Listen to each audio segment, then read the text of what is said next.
성도 여러분 안녕하세요. 오늘도 아침 예배 참여하신 모든 성도님들을 진심으로 환영합니다.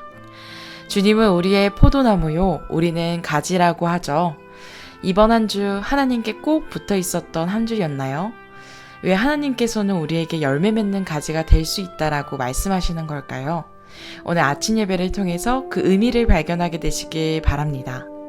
이제 기도하겠습니다. 사랑이 많으신 하나님 아버지, 오늘도 성령 하나님의 인도하심으로 아침 예배를 드릴 수 있도록 하여 주심에 감사합니다.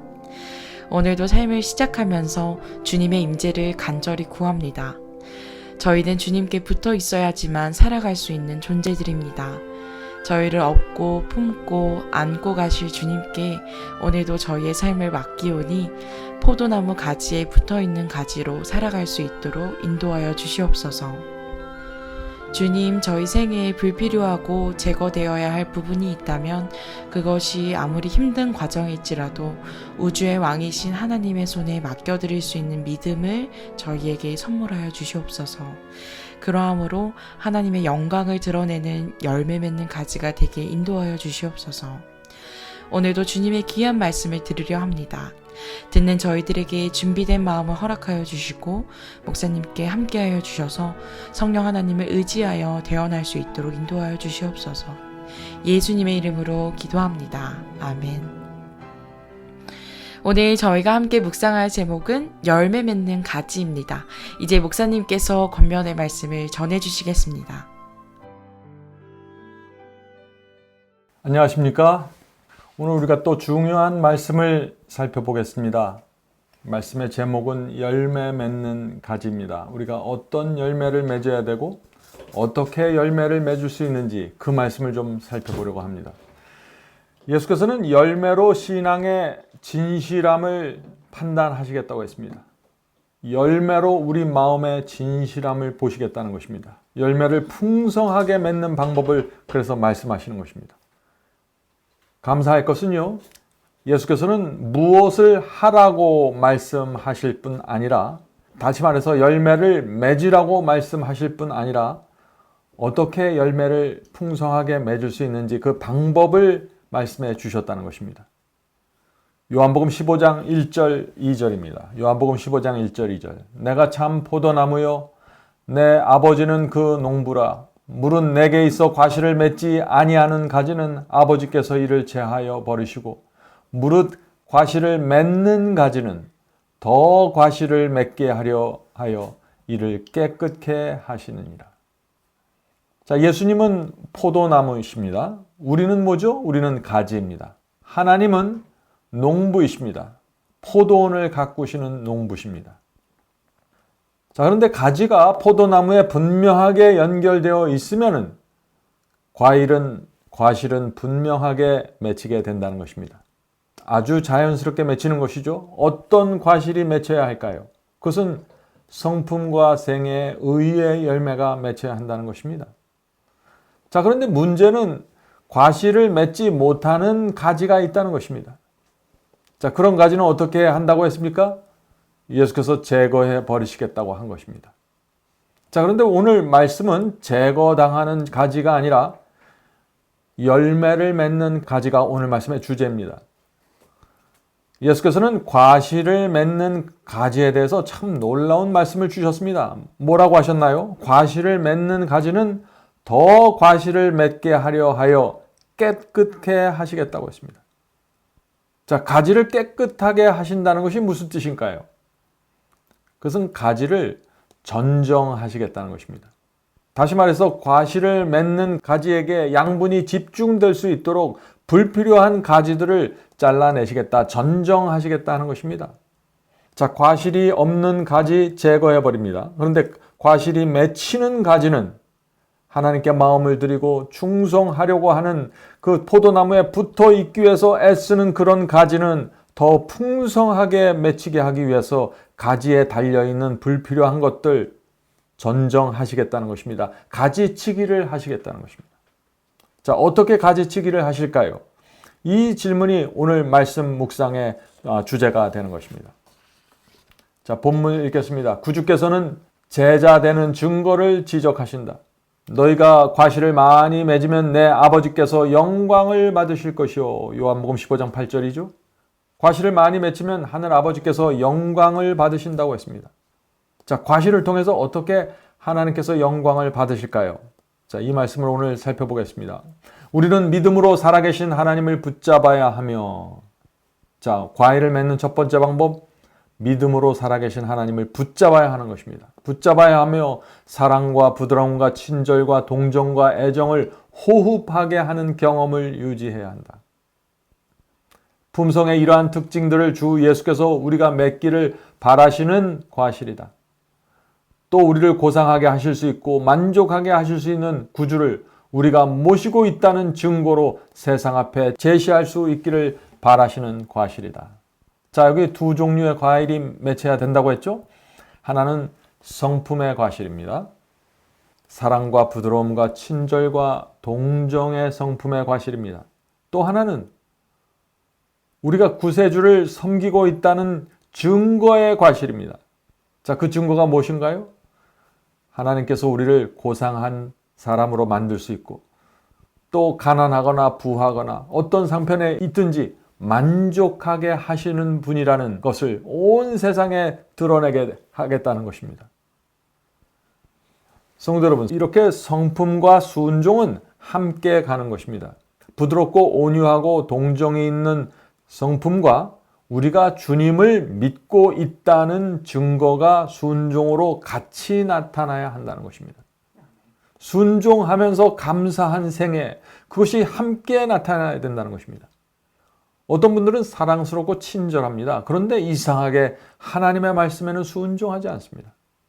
또 어떤 분들은 순종하는 것 같지만은 자꾸 불평하고 감사한 마음 없이 좁은 길을 가는 그런 모습을 주변 사람들에게 나타내는 것이죠. 그것은 열매가 아니라는 것입니다. 하나님께서 말씀하신 이 열매가 분명하게 나타날 필요가 있는 것입니다. 우리는 잃어버림을 당하는 자 편에 설 필요가 없다. 왜냐하면 그분은 만유 안에서 우리의 충만함이 되시기 때문이다. 자, 분명한 사실은 뭔가요? 우리가 멸망당할 필요가 전혀 없다는 것입니다. 그리스도와 연결된 가지인 사람은 연결되었으면 누구나 열매를 맺힌다는 것입니다. 자, 그리스도와 연결된다. 이 경험이 어떤 것일까요? 우리에게 필요한 것은 그리스도 예수의 임재이다. 우리가 그분의 진리가 우리의 마음속에 비춰나며 우리의 모든 삶의 행동 속에 스며들기를 원한다. 이것이 우리가 참 포도나무의 가지인지 아닌지를 결정한다. 자, 성도 여러분, 필요한 것은 뭐라 그랬습니까? 예수 그리스도의 임재라 그랬습니다. 예수님을 우리 마음에 품고 살아야 한다는 것입니다. 예수를 품고 있다는 것, 품고 살아간다는 것이 무슨 뜻일까요? 예수님을 품는다는 것이 무슨 뜻일까요? 무엇을 품는다는 것일까요? 예수께서는 자신에 대해서 이렇게 분명히 밝히셨습니다. 나는 길이요 진리요 생명이라고 했습니다. 자, 그러므로 예수를 마음에 품는다는 것은 예수께서 말씀하신 그 좁은 길과 진리의 말씀과 생명을 마음에 품는다는 것입니다. 이 세 가지를 마음에 품고 살아간다는 것입니다. 성도 여러분, 오늘날 많은 분들이 나는 예수님을 영접했다고 하죠? 자, 영접한다는 것이 무슨 뜻입니까? 지금 우리가 본 이 세 가지, 좁은 길과 진리와 생명을 영접한다는 것입니다. 받아들인다는 것입니다. 이 세 가지를 마음에 품으면 우리의 삶에서 의의 열매와 하늘의 분위기가 자연스럽게 나타난다는 것입니다. 자, 그런데 이 세 가지 중 하나가 빠지면 문제가 생기는 것입니다. 진리를 붙잡고 있더라도 좁은 길을 가지 않으면 소용이 없는 것이죠. 좁은 길을 간다고 말하면서 진리를 거절하고 무시하면 안 되는 것입니다. 좁은 길을 걷고 진리를 정확하게 붙잡고 순종해야 하며 하늘로부터 내려오는 생명을 날마다 받고 거듭나야 하는 것입니다. 우리가 과실을 맺는 가지라면 우리는 더 많은 과실을 맺기 위하여 위대하신 농부께서 우리를 전정해 주시기를 기대할 것이다. 쓸모없는 모든 가지, 그리스도의 삶에서 우리의 성장을 방해하는 모든 것은 제거되어야 한다. 제가 미국에서 살 때요, 과일나무를 기른 적이 있습니다. 그 과일나무를 기르려면 반드시 필요한 과정인데 그것은 전정을 하는 것입니다. 전정을 해서 쓸데없는 가지를 쳐주어야 하는 것입니다. 그렇지 않으면 성장이 부실하고 열매가 부실해서 결과가 없는 것입니다. 그래서 과일나무를 기르는 분들은 힘이 들더라도 반드시 불필요한 가지들을 쳐주는 일을 하시는 것입니다. 성도 여러분, 하나님께서도 하늘 농부이시기 때문에 전정해 주시는 것입니다. 자, 어떻게 전정하실까요? 진리가 무엇인지 점점 분명하게 보여주시는 것입니다. 진리가 밝아질 때마다 우리 스스로 무엇을 고치고 개혁하고 버리도록 하나님께서 우리를 인도해 주시는 것입니다. 진리의 말씀에 따라서 신앙과 성품이 잘라지고 전정되는 경험이 없으면 우리의 신앙은, 성품은 말씀과 상관없는 것이 되어버리고 마는 것입니다. 아무리 하나님께서 빛을 주시고 우리를 위해서 애쓰고 노력하셔도 우리가 그 하나님께서 주시는 빛을 받아들이지 않으면 전정되지 않고 변화되지 않아서 그냥 그 자리에 그대로 남아있다가 떨어져서 나가는 것입니다. 자, 두 번째, 하나님께서 우리를 전정하시는 두 번째 방법은 시련과 고난입니다. 하늘 농부께서는 하나님의 섭리에 따라서 적당한 때 적당한 시련을 허락하십니다. 왜 허락하실까요? 시련을 통해서만 우리가 우리 자신의 모습을 볼 수 있기 때문이죠. 우리가 얼마나 말씀과 멀리 떨어져 있는지, 교만한지, 이기적인지 시련이 와야 내가 내 자신을 본다는 것입니다. 하나님께서 보여주고자 하는 그 모습을 내가 보았을 때 그때가 중요한 것입니다. 그때 우리가 하나님께 굴복하고 성령께 굴복해야 되는 것입니다. 나를 전정시켜 달라고 기도해야 되는 것입니다. 이렇게 적극적인 모습으로 하나님의 전정의 역사에 협력하는 성도들, 그들은 변화될 것입니다. 하나님께서 전정하실 때 우리는 자주 주께서 우리를 괴롭히신다고 생각한다. 여기 놀라운 말씀이 있죠. 하나님께서는 우리에게 더 밝은 빛을 주셔서 더 풍성한 열매를 맺게 하려고 역사하시는데 우리 사람들은 그것을 왜 나를 힘들게 할까? 하나님의 전정의 역사를 나를 힘들게 하는 것으로 받아들이는 것입니다. 그래서 어떤 말을 합니까? 어떤 생각을 하나요? 차라리 내가 이 진리를 몰랐으면 좋았을 텐데 내가 꼭 이 말씀까지 순종해야 할까라고 생각하는 것입니다. 자, 이런 태도로 하나님의 말씀과 하나님의 역사를 대하면 어떻게 될까요? 전정이 되지 않는 것입니다. 열매가 맺힐 수 없는 것입니다. 시련과 고난도 마찬가지입니다. 하나님께서 우리를 전정하시려고 고난과 시련을 허락하시는데 어떤 사람은 이렇게 생각하는 것이에요. 왜 하나님께서 나에게 이런 시련을 주셔서 괴롭히실까라고 생각하는 것입니다. 자, 이런 태도로서는 열매를 맺히기 어렵다는 것이죠. 전정이 안 된다는 것입니다. 성도 여러분, 오늘 우리는 반드시 두 가지를 배워야 합니다. 하나는 하나님께서 우리를 전정하시는 방법이 무엇인가를 알아야 되는 것입니다. 그 방법은 진리를 주시고 시련을 허락하심으로써 전정하신다는 것입니다. 자, 둘째는 하나님께서 우리를 이 진리와 시련으로 전정하실 때, 가지치기를 하실 때 우리가 온 마음을 다해서 하나님의 그 역사에 협력하고 굴복해야 한다는 것입니다. 진리를 받아들이고 순종해야 합니다. 시련 속에서 하나님께 매달리고 내 약점과 내 고칠 점을 하나님께 고백하고 간절히 매달리는 경험이 필요한 것입니다. 그런 사람들에게 열매가, 풍성한 열매가 맺힌다는 것입니다. 하나님의 역사가 성공하는 것입니다. 계속해서 읽겠습니다. 이렇게 하는 대신에, 자, 이 말씀이 무슨 뜻인가요? 하나님께서 우리를 전정하실 때 그것을 나를 괴롭히는 것으로 받아들이는 대신에 우리는 우리 자신을 살펴보고 다 행하지 못하고 남겨놓은 것이 있지는 않은지, 하나님과 올바른 관계 속에 설 수 있기 전에 우리의 생애에서 제거해야 할 필요가 있는 것이 어떤 것인지, 있는지 않는지를 살펴보아야 한다. 성도 여러분, 이런 태도가 그리스도인의 겸손입니다. 하나님께서 우리에게 불필요한 가지치기를 하기 위하여 다가오실 때 우리가 무엇을 버리고 무엇을 고쳐야 할지 겸손하게 우리 자신의 모습을 살피면서 기도하고 간구하고 매달리는 것, 이것이 어린아이와 같은 신앙이고 겸손입니다. 우리는 그리스도인 품성의 열매를 맺기 위하여 날마다 우리 구주를 붙잡는 참 포도나무에 산 가지가 되어야 된다. 그리스도께서 당신의 삶을 통해 실천하신 것처럼 우리가 기꺼이 자아를 부정하고 자기를 희생하고자 할 때 하나님의 영광을 나타내는 과실을 맺게 될 것이다. 마지막 결론의 말씀이 놀라운 말씀이 나오죠. 성도 여러분, 하나님께서 진리를 주실 때 받아들이는 것이 왜 이렇게 힘들게 느껴질까요? 자아를 부인하고 싶지 않기 때문입니다. 희생하고 싶지 않기 때문입니다. 성도 여러분, 하나님께서 시련을 허락하실 때 왜 힘들게 느껴지나요? 나를 높이고 나를 내려놓고 싶지 않기 때문입니다.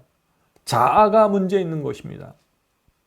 성도 여러분, 예수께서도 이 땅에 계실 때 자기를 부인하시면서 살았습니다. 자기를 희생하면서 사신 것입니다. 그래서 히브리서는 고난을 통해서, 예수께서도 고난을 통해서 순종함을 배우셨다고 말하고 있는 것입니다. 성도 여러분, 우리가 주께서 가신 길을 걸어갈 때 열매가 맺힌다는 것입니다. 그것이 유일한 방법이라는 것입니다. 하늘의 농부께서 오셔서 우리를 전정하실 때 잠잠히 굴복하시길 바랍니다. 내 부족함을 인정하고 내 잘못을 인정하고 내 위선을 인정하고 가지치기의 역사로 들어가야 되는 것입니다. 그것이 열매 맺는 유일한 길입니다. 자, 마지막 말씀 읽고 마치겠습니다. 당신을 따르는 자들이 그분 아래서 일하는 일꾼으로서 과실을 맺는 온갖 방법을 풍성히 받고 또 풍성히 나눠줌으로써 하나님과 함께 일하는 자들이 되는 모습을 보는 것이 구세주의 기쁨이다. 그리스도께서는 당신께서 맺으신 과실로 말미암아 당신의 아버지께 영광을 돌렸다. 그러므로 그분의 참된 제자들도 동일한 열매를 맺을 것이다. 받고 또 나누어 주므로 그분의 일꾼들은 많은 과실을 맺을 것이다. 자, 예수께서 이 땅에 계실 때 그리스도의 순종과 희생과 자아 부인의 그 신앙을 통해서 열매를 맺으시고 그 열매를 통해서 하나님께 영광을 돌렸습니다. 우리도 똑같은 방법으로 하나님께 영광을 돌린다고 지금 말하고 있는 것입니다. 성도 여러분, 하나님께 풍성히 받은 사람들은 풍성히 나눠줄 것입니다. 이것이 순환의 법칙입니다. 받기만 하고 나눠주지 않는 사람들, 그런 사람들은 열매가 없는 것입니다. 포도나무에 연결돼서 생명을 받은 자, 열매를 맺게 됩니다. 또 열매를 맺은 그 사람은 그 자신에게 맺은 열매를 기꺼이 나눠주게 될 것입니다. 오늘도 하늘 농부께서 오셔서 우리의 가지에 풍성한 열매를 주시길 간절히 바랍니다. 이제 기도하고 마치겠습니다. 하늘에 계신 아버지, 하나님께서 날마다 오셔서 가지를 쳐주시고 또 풍성한 열매를 맺게 하시려고 늘 애쓰시고 수고하시는 하나님의 모습을 보게 됩니다. 주여 감사합니다. 이 죽어있는 이 육체 속에서 하늘의 생명이 돋아나서 열매가 맺히는 기적을 일으켜 주시니 감사합니다. 주여, 주께서 오셔서 저에게 역사하실 때 저희가 기꺼이 협력하고 굴복할 수 있도록 도와주시옵소서. 내 자신을 내려놓고 희생의 길을 갈 수 있도록 도와주시옵소서. 하늘에 계신 아버지, 전정하시는 하나님의 역사에 오늘도 저희의 마음과 생애를 들여서 하나님의 역사가 우리 속에 이루어지게 되기를 간절히 원합니다. 오늘 기도하는 성도들에게 함께하여 주셔서 몸 아픈 자와 병든 자와 경제가 어려운 자와 시련과 고통 속에서 방황하는 자들 주께서 아시오니 그들의 마음을 붙잡아 주시고 하늘의 역사 속으로 인도해 주시옵소서. 모든 말씀 예수님의 이름으로 간절히 기도드립니다. 아멘.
하루